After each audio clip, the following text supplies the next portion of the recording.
পুরী রথযাত্রা একটি সামান্য ধর্মীয় উৎসব নয়, কোটি কোটি ভক্তের কাছে এটি বিশ্বাস, ভক্তি এবং ঐতিহ্যের মহামিলন। প্রতি বছর আষাঢ় মাসে আয়োজিত এই উৎসবকে ঘিরে অসংখ্য লোক বিশ্বাস, ঐতিহাসিক ঘটনা এবং অলৌকিক কাহিনী প্রচলিত রয়েছে। আবার এর মধ্যে এমন কিছু তথ্য রয়েছে যা আজও মানুষকে বিস্মিত করে।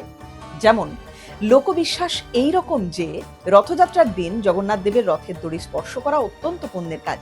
অনেকের ধারণা রথের রশি বা চাকা স্পর্শ করতে পারলে বহু জন্মের পাপ মোচন হয়। আবার রথে জগন্নাথ দেব, বলরাম দেব ও দেবী সুভদ্রার সঙ্গে ৩৩ কোটি দেবদেবীর উপস্থিতি রয়েছে বলেও বিশ্বাস করা হয়। তবে এখানে একটা কথা বলে রাখি, হিন্দু ধর্মে ৩৩ কোটি বলতে আক্ষরিক অর্থে ৩৩ কোটি দেবদেবীকে বোঝায় না। প্রাচীন সংস্কৃত ভাষায় কোটি শব্দের অর্থ শ্রেণী বা প্রকার। তাই বেদে মূলত ৩৩ প্রকার বা শ্রেণীর সর্বোচ্চ শক্তির দেবতার কথা বলা হয়েছে, যা সৃষ্টি এবং প্রকৃতির বিভিন্ন দিক পরিচালনা করেন। তা নিয়ে অবশ্য অন্য কোনো দিন কথা হতেই পারে। যাকে যে কথা বলছিলাম, রথের রশি স্পর্শ করাকে দেবদর্শনের সমান গুরুত্ব দেওয়া হয়। তবে রথযাত্রায় যে ৩টি রথ এখন দেখা যায়, অতীতে কিন্তু রথযাত্রার চিত্র এইরকম ছিল না। তখন রথ তৈরি হতো ৬টি। কিন্তু কেন? জানুন সেই গল্প।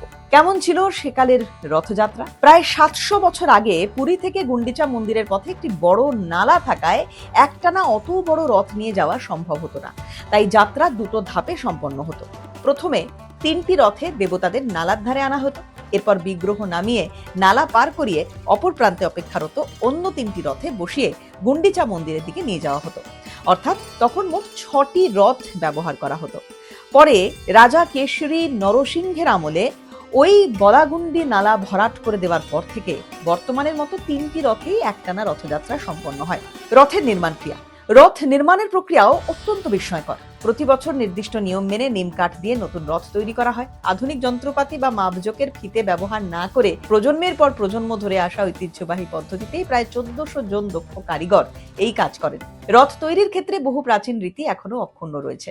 বাংলার রথযাত্রা। এই রথযাত্রার সঙ্গে বাংলার গভীর সম্পর্ক রয়েছে। ইতিহাসবিদদের মতে মহাপ্রভু শ্রী চৈতন্যদেব নীলাচল থেকে বাংলায় রথযাত্রার প্রচলন জনপ্রিয় করে তোলেন। সেই থেকেই বাংলার বিভিন্ন প্রান্তে রথের মেলা ও রথ টানার ঐতিহ্য গড়ে ওঠে। সেই তালিকায় একদম উপরের দিকে রয়েছে ৬৩০ বছরের পুরনো মাহেশের রথযাত্রা। অবশ্য মাহেশের রথযাত্রার শুরুর নেপথ্য কাহিনী আবার একটু আলাদা। তবে এখানেও পা পড়েছিল চৈতন্য মহাপ্রভুর। আজও এই উৎসব ধর্মীয় আবেগের পাশাপাশি বাঙালির সংস্কৃতির গুরুত্বপূর্ণ অংশ হয়ে রয়েছে।